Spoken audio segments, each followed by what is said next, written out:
The yacht party was everything I'd expected, and more. Neon lights pulsed across the water, reflecting off the waves like liquid fire. Music thumped through hidden speakers, vibrating in my chest as if it were a heartbeat. The air smelled of salt and sweat, mingling with the faint tang of spilled drinks and expensive cologne. It was hedonistic, reckless, and intoxicating, a perfect escape from the suffocating weight of my thoughts. Lochlan stood beside me near the railing, his posture stiff despite the carefree atmosphere around us. He looked out of place among the glittering crowd, his quiet demeanor a stark contrast to the chaos unfolding on deck. I watched him sip whiskey straight from the bottle, his knuckles white as he gripped the glass tightly. "Relax," I said, nudging him with my elbow. "You're supposed to be having fun." He shot me a sidelong glance, his lips curling into a half-hearted smirk. "I am." "No, you're not." I leaned closer, lowering my voice so only he could hear. "You've been nursing that same drink for 20 minutes. What's going on with you?" "Nothing," he muttered, turning away. But I knew better. Lochlan had always worn his emotions like an open book, even when he tried to hide them. His guarded expression told me everything I needed to know. He was uncomfortable, maybe even miserable. Two women joined us then, their laughter infectious as they teased us and flirted shamelessly. One of them draped her arms over my shoulders, pressing her body against mine as she whispered something in my ear. I chuckled, playing along because it was easier than explaining why my mind kept drifting back to Lochlan. Why I couldn't stop noticing the way his jaw clenched whenever someone touched him, or how his eyes darted nervously around the room like he wanted to disappear. At one point, the girls dared us to do something wild, something unforgettable. One of them smirked and said, "Kiss each other. Prove you're not afraid." Lochlan froze, his cheeks flushing red. For a moment, I thought he might laugh it off, brush it aside like any other silly dare. Instead, he turned to me, his gaze searching mine for what? Permission? Reassurance? I couldn't tell. "You heard her, Lochlan," I said with a cocky grin, trying to mask the sudden flutter in my chest. "If you want something, you have to take it." It was a throwaway line, one I'd said countless times before, but this time, it felt different. Like a challenge. Or maybe a test.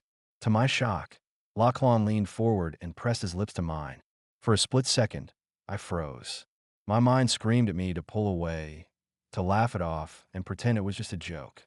But my body betrayed me. My hands fisted in his shirt, pulling him closer as the world around us dissolved into nothingness. His lips were soft, hesitant, but there was an urgency behind them that sent heat coursing through me. Every nerve ending in my body came alive, tingling with sensations I couldn't explain. The music faded, the neon lights blurred, and all I could focus on was the taste of him, the warmth of his skin, the way his breath hitched when I deepened the kiss. It wasn't supposed to feel like this. Not with Lochlan. Not with someone I'd grown up calling my brother. When we finally pulled apart, both of us were breathless. My heart hammered in my chest, and I could feel the blood rushing in my ears. Lochlan stumbled back, horrified by what he'd done. "What the hell was that?" I demanded, my voice rough with confusion, and something else I couldn't quite place. I don't know," he stammered, his cheeks burning. "It was just a dare." But deep down, I knew it wasn't. Not really. The rest of the night passed in a blur. We avoided each other, retreating to opposite ends of the yacht while the party raged on around us. I tried to distract myself with the women who had dared us, letting them lead me to a secluded corner where we could continue drinking and dancing. But no matter how many shots I downed or how loud the music got, I couldn't shake the memory of that kiss.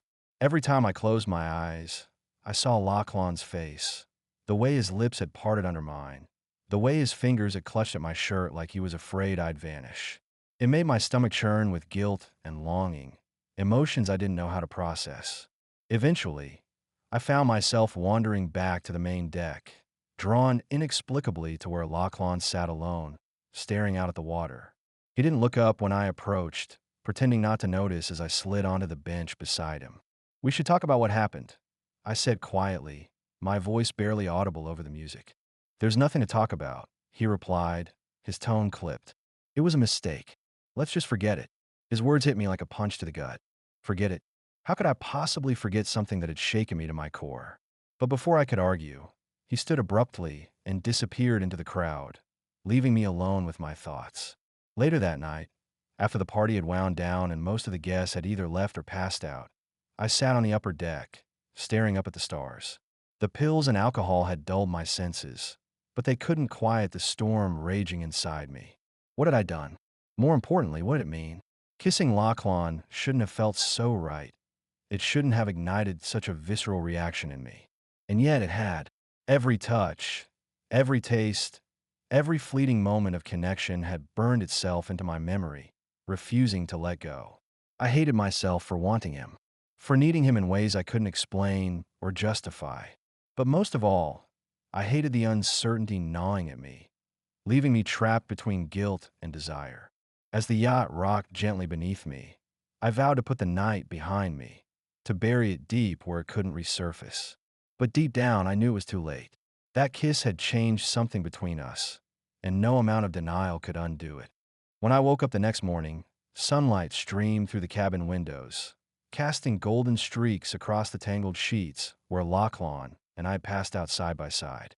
My head throbbed with the remnants of pills and whiskey, but it was nothing compared to the ache in my chest. I turned to look at him, his face peaceful in sleep, and immediately regret washed over me. What had we done? The memory of the previous night came flooding back. The yacht party, the dare, the kiss, and nausea churned in my stomach. Not because it hadn't been real or powerful, but because it had. Too real, too powerful. Lochlan stirred beside me, his eyes fluttering open. For a moment, neither of us spoke, both frozen in the aftermath of what we'd shared. Then he bolted upright, his expression morphing from confusion to horror as reality crashed down on him. What happened? He stammered, clutching the sheet tightly around his torso. I don't know. I lied, avoiding his gaze. We were drunk. Hi. It didn't mean anything. But even as I said the words, they fell hollow, because it had meant something, at least to me. And judging by the way Lochlan's hands trembled as he pulled on his clothes, I suspected it had meant something to him too. Neither of us spoke again after that. We dressed silently, avoiding each other's eyes as we made our way back to the villa. The tension between us was palpable, thick enough to choke on, and I knew things would never be the same. Back at the villa, Lochlan threw himself into distractions. Work, chores, anything to keep busy. At first, I tried to do the same, burying myself in tasks and responsibilities. But no matter how hard I worked, I couldn't escape the memories of that night. Every glance, every accidental brush of our hands sent a jolt of electricity through me, reminding me of what we'd done and what we couldn't undo. It wasn't just guilt gnawing at me, it was longing, a desperate, aching need I couldn't explain or suppress. Every time I saw Lochlan, my heart raced, my palms grew clammy, and my mind replayed the taste of his lips, the warmth of his skin. It terrified me, so I did what I always did when faced with emotions I didn't understand. I pushed them down, buried them beneath layers of denial and self-control. But the more I tried to ignore them, the stronger they became. One afternoon, frustration boiled over. I found Lochlan in the library, sorting through old books and papers like he'd been doing for days. He looked so small, so fragile, hunched over the desk with his shoulders tense and his jaw clenched tight. What's going on with you? I demanded, stepping closer until I towered over him. You've been avoiding me like I'm some kind of monster. He flinched but refused to meet my gaze, clutching a book tightly to his chest. Maybe you are. Maybe I made a mistake thinking you weren't. His words hit me like a punch to the gut. Was that really how he saw me now? As someone dangerous? Someone unworthy of trust? I clenched my fists, trying to keep my composure despite the storm raging inside me. What are you talking about? I snapped, my voice sharper than I intended. That night, he blurted, his voice trembling. Whatever happened, it shouldn't have. I don't even know if you remember it, but I do, and I can't stop thinking about it. For a moment, I froze, guilt flickering across my features. Of course, I remembered. Every touch, every kiss, it haunted me too. But admitting it would mean confronting truths I wasn't ready to face. Lochlan, listen to me, I said softly, almost pleading. It was a mistake. Both of us, we were out of our minds. Let's just forget it ever happened. But forgetting wasn't an option. Not for me. Every time I looked at him, I saw the way he'd kissed me, the way he'd hesitated, then leaned in like he couldn't help himself. And every time, I felt that same pull, that same ache low in my stomach. I started noticing things about him I'd never paid attention to before. The way his hair fell into his eyes when he read, the way his fingers drummed absent-mindedly against surfaces when he was deep in thought, the way his laughter softened slightly whenever he thought no one was listening. These little details consumed me, making it impossible to focus on anything else. And yet, I couldn't bring myself to confront him again. Instead, I retreated further into myself, using work and exercise as excuses to avoid him. When we were forced to interact, I kept my tone curt, my expressions neutral, hoping to mask the turmoil brewing beneath the surface. But Lochlan wasn't fooled. He could see right through me, just like he always had. One evening, as we sat awkwardly at dinner with our parents, he finally lost patience. "Why are you acting like this?" he asked quietly, his voice barely audible over the clinking of silverware. Like nothing happened. My fork clattered against my plate as I shot him a warning glance. "Because nothing did happen, Lochlan. Drop it." His jaw tightened, hurt flashing in his eyes before he masked it with anger. "Fine. Whatever you say." That night, I lay awake staring at the ceiling, replaying our conversation over and over in my head. Why had I snapped at him? Why couldn't I just admit the truth, that I was scared, confused, and completely overwhelmed by what I felt for him? Part of me wanted to march into his room, wake him up, and tell him everything. Tell him about the nights I spent tossing and turning, dreaming of him. Tell him about the way my heart raced every time he smiled at me. Tell him that I'd give anything to go back to that night on the yacht. Not to erase it, but to relive it without fear or shame.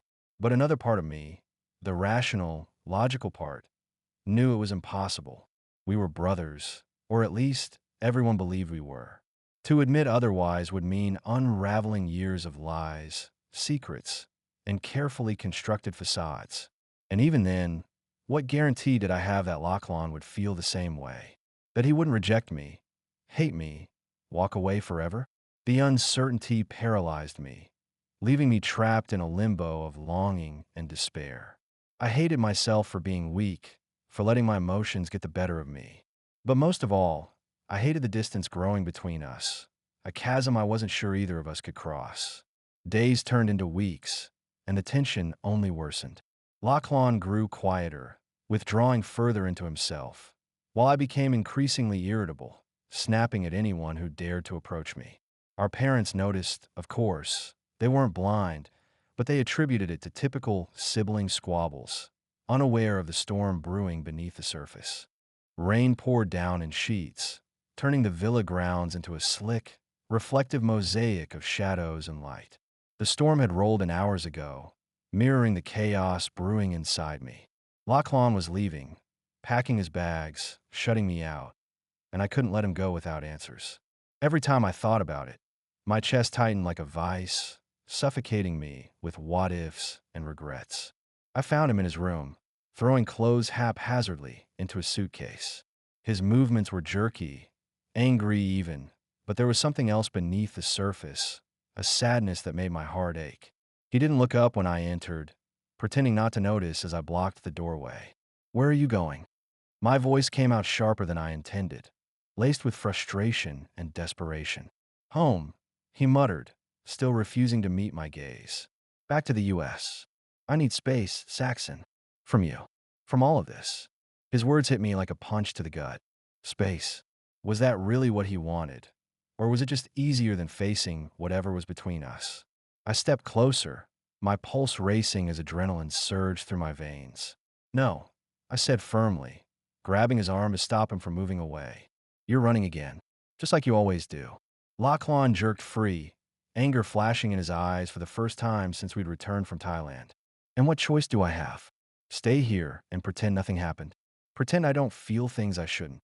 His accusation stung, cutting deeper than any blade ever could. Feelings he shouldn't have. Did he mean the same ones clawing at my insides, keeping me awake at night? I stared at him, raindrops streaming down the windows behind us, blurring the world outside into an unrecognizable haze. For a moment, Silence stretched between us, thick and suffocating. Neither of us moved. Neither of us spoke.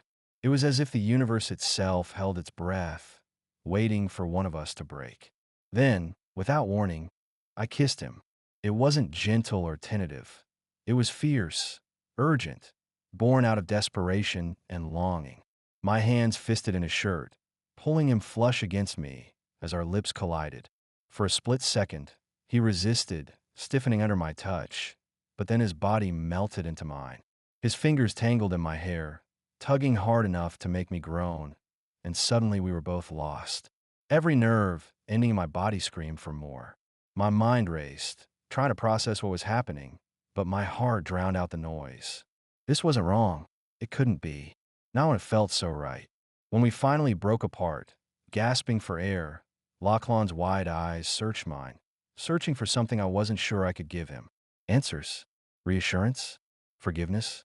Why did you do that? He whispered, his voice trembling. I swallowed hard. My throat dry despite the storm raging around us.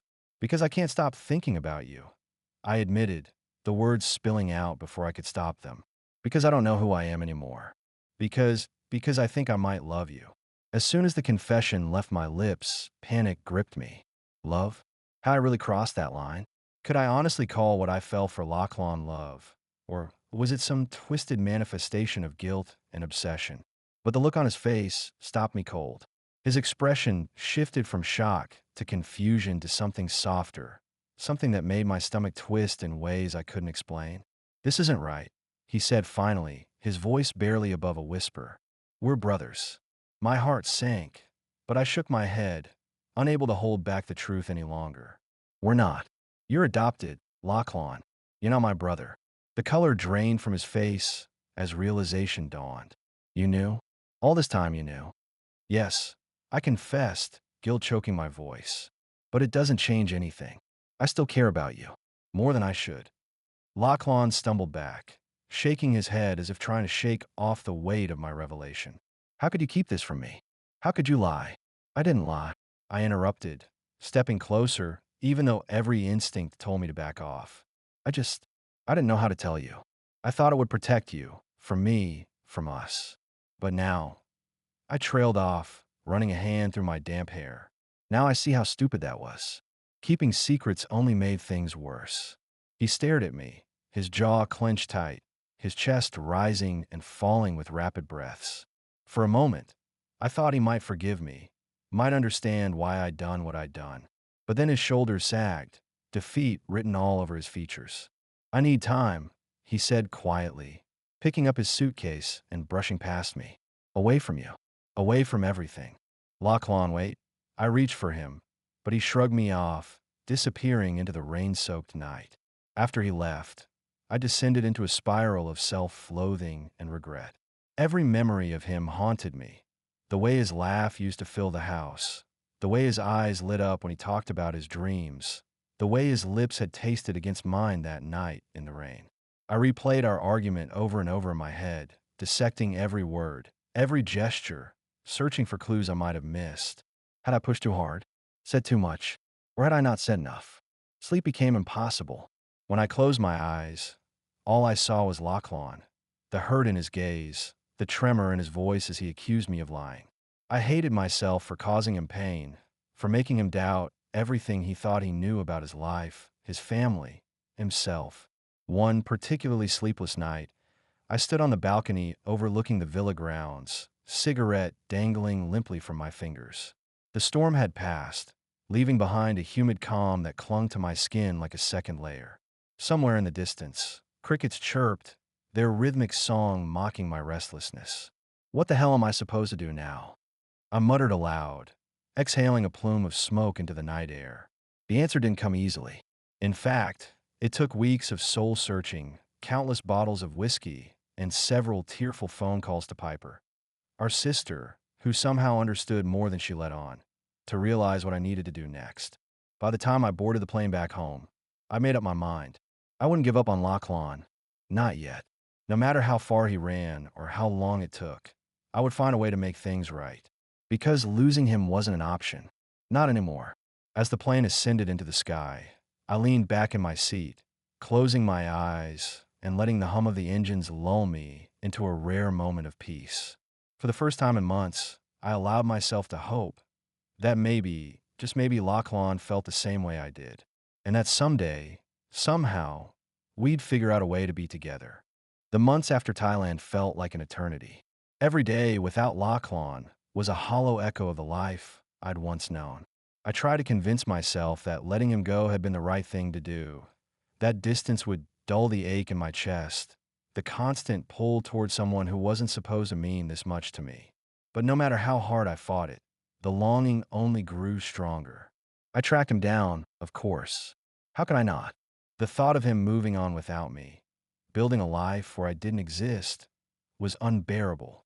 I discovered he was studying law in another state, far enough away that we might as well have been on different planets. Still, I couldn't stay away. My first visit was impulsive. I flew out under the guise of work, booking a hotel near his university campus. From afar, I watched him navigate his new world. He seemed different, more confident, more sure of himself. It stung, seeing him thrive without me, but there was also a strange pride swelling in my chest. This was the Lochlan I'd always seen glimpses of, the one I'd secretly hoped would emerge someday. But then I saw her, a blonde-haired woman who laughed at his jokes, touched his arm casually, smiled up at him like he hung the moon. My stomach churned with jealousy, so sharp it felt like betrayal. Who was she? What did she have that I didn't? Worse still, what if she gave him everything I couldn't? I told myself it was good for him, to see him happy, even if it wasn't with me. But every time they walked together or shared a quiet moment, something inside me cracked a little more. By the second visit, I knew her name, Clara. She was everywhere. In his social media posts, in the stories people told about him, in the way his eyes lit up when he talked about her. Or maybe that was just wishful thinking on my part. Maybe those weren't love-struck eyes. Maybe they were admiration, friendship, gratitude. Whatever it was, it killed me all the same. This time, I stayed longer. I rented a car and drove past his apartment late at night, parking across the street just to catch a glimpse of him through the window. Once I saw them sitting together on the couch, her head resting against his shoulder while they watched TV. His expression was soft, content, a look I'd never seen directed at me. I hated her for it, not because she was cruel or manipulative, but because she fit into his life so effortlessly. She was everything I wasn't, stable, uncomplicated, untainted by the mess of our shared history. That night, I sat alone in my hotel room, staring at the ceiling and replaying memories of Lochlan over and over again. The way he used to smile at me when we were kids, the way his voice softened whenever he asked for advice, the way his body felt pressed against mine that night on the yacht. It wasn't fair. None of it was fair. On my third trip, I decided to say goodbye, for real this time. I couldn't keep torturing myself like this, watching him live a life I wasn't part of. So I followed him to a cafe where he often studied. He was there with Clara, laughing over coffee and sharing some inside joke I'd never understand. I slipped a folded paper Lotus onto their table before walking away. Inside was a note scrawled hastily in my handwriting. I was hoping it could have been us. I love you. As I stepped out into the crisp autumn air, my heart felt heavier than ever. I didn't expect him to come after me. I didn't even expect him to read the note. All I wanted was closure, a final act of surrender before I let him go for good. What I didn't know, what I couldn't have guessed, was that Clara wasn't his girlfriend. She was his best friend, hired to make me jealous. Lochlan had known about my visits all along, piecing together my secret trips from receipts I'd left behind and whispers from mutual acquaintances. He hadn't told her why he wanted her help, only that it was important. And she, being the loyal friend she was, played along perfectly. When I returned home, convinced I'd lost my chance forever, Lochlan was already planning his next move. Back in my own city, I threw myself into distractions, work, parties, meaningless flings, but nothing filled the void Lochlan had left behind. At night, when the world fell silent, I replayed every moment we'd shared, dissecting each word, each touch, searching for answers I'd never find. Had he felt it too? That electric current between us? Or had it been one-sided, a product of my own twisted emotions? I hated myself for loving him, for wanting him. for needing him in ways I couldn't explain or justify. Sometimes, I wondered if he thought about me. Did he lie awake at night, replaying that kiss on the yacht? Did he remember the way I'd whispered, "I love you," in that private corner after we collided again? Or had he moved on completely, burying those memories deep where they couldn't hurt him anymore? The uncertainty gnawed at me, eating away at whatever resolve I'd managed to build. One night, after too many drinks and not enough sleep, I broke down. Alone in my apartment, I stared at old photos of us, pictures taken before everything went wrong. We looked so happy, so carefree. Back then, I believed we had forever. Now, I wasn't even sure we'd have tomorrow. I called him impulsively, my fingers trembling as I dialed his number. It rang twice before going to voicemail. "Lochlan," I started, my voice hoarse and uneven. I don't know what to say. I miss you. More than I should. And I know I screwed everything up, but I can't stop thinking about you. About us. If you hate me, I get it. You should. But please just tell me you're okay. I hung up before I could embarrass myself further, deleting the message almost immediately. That night, I dreamed of him, of the way he used to look at me, like I was the center of his universe. When I woke up, my pillow was damp with tears. Days turned into weeks, and slowly, painfully, I began to accept that he wasn't coming back, that I'd blown my chance, and now I had to live with the consequences. Then, one morning, I received a text from an unknown number. "You're terrible at hiding, you know. Stop running." For a moment, I thought it was a prank. Then I realized it was him, Lochlan. My hands shook as I typed a reply. "Who says I'm running?" His response came almost instantly. "Because I've seen you 3 times now, and you haven't said a word." I stared at the screen, my heart pounding. Had he really known all along? Before I could respond, another message appeared. "Come Thailand. We need to talk."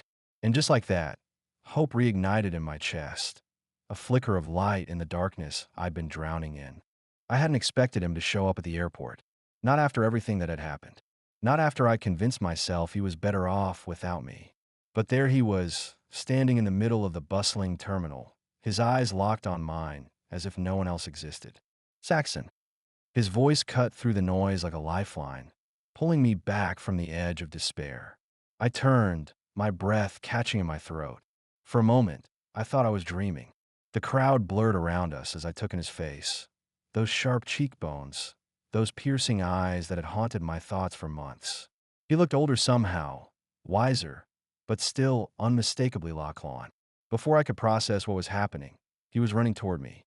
And then he was in my arms, his lips crashing against mine in a kiss so fierce it left me dizzy. My hands instinctively found their way to his waist, holding him tightly as if afraid he might disappear again. When we finally broke apart, both of us were breathless, our foreheads pressed together as we struggled to steady ourselves.